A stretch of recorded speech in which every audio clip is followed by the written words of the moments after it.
So it's been a really busy summer. We're back from the Edinburgh Fringe now, and we had a great time. We saw 13 shows in the 48 hours we were there. That took some doing, and we didn't know what we were going to see most of the time until we got there. If you've been following this channel, you already know that I'm performing there next year. And so really this was a recce to have a look at other people's performances. Yes, we saw quite a few one-liner comedians, but we also saw a magician, a hypnotist, and I wanted to see how people engage the audience, because there's a couple of things I really need to work on. Firstly, how I present the middle section of my show about Einstein and his work. And secondly, how I do some audience interaction during the show. I definitely learned a lot. In fact, I've really got to process what I have learned and put it down in paper. Let's look at the second part of our trip to Edinburgh then, and then I'll give you an update. Guess what?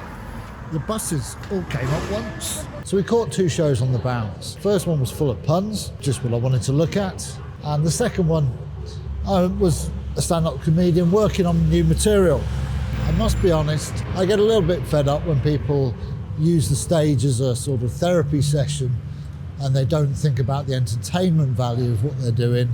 But I won't go into that anymore. Right, we're probably going to try and get some lunch before we go to another show. Okay, so we're just about to go and see the third show of the day. We had a big lunch. Well, not a big lunch, but we stopped at a chippy. So it's another comedy act, but this time with a bit of magic in there and a little bit of music, I think. A bit of Coca-Cola to keep me awake. A man can't live off Coca-Cola alone, and with a pint in my hand, Aidan was well worth queuing for. So we're now waiting to go into a mini show of its own, if you like this. There'll be several award-winning comedians going one after the other. Looking forward to that. It's good. It's been a busy day. Right, it's about 2 o'clock in the morning. We just got back. We've seen 7 shows today. Morning. But this afternoon, we went out. We saw a solicitor doing a humorous talk about her work in South Yorkshire. Then we saw a best of, if you like, several comedians coming on one after the other, and that was very good. And we saw 2 comedians we'd seen before. The Talkinator, it was lovely to see him again, and we got to chat with him afterwards. And then we finished off the night with a what they call a drunken heckle show. Unfortunately, we've been so busy, we didn't really have enough time to get drunk, so it was sort of a soberish heckle, really. That was interesting to watch how comedians handled that and how they enjoyed that. Yeah, that was good. But it's been an exciting, busy day, and I guess I'll see you tomorrow.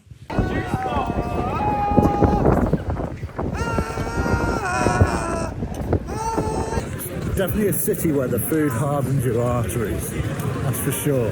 The best show on earth. Come see us. Today, 3 times.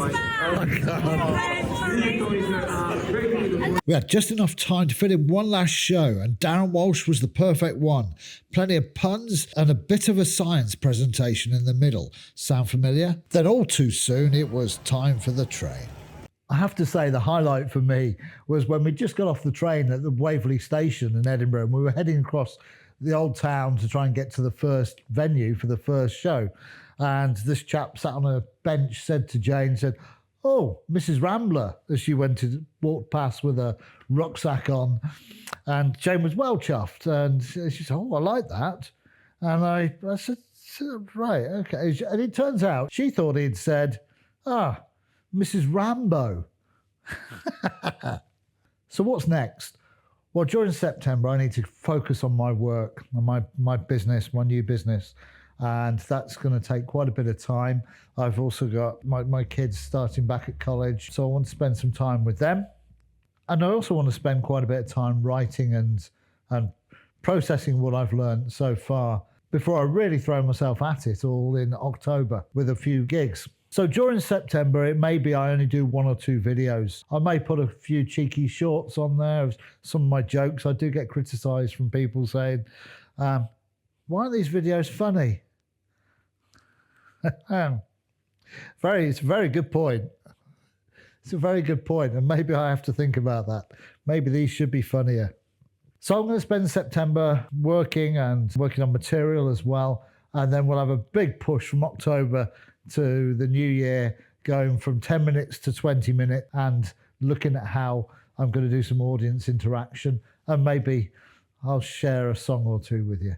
Yeah, so as I said, we saw 13 shows, varying in quality, although the price doesn't vary, but the quality definitely does. Some of them are really polished performance, rehearsed performances that are going well. There were one or two, as they were getting to the end of their run, I think they realised when some of their jokes weren't very funny and they rushed through them. You can see they weren't waiting for a reaction from the audience, and perhaps they didn't have any other material to replace that with.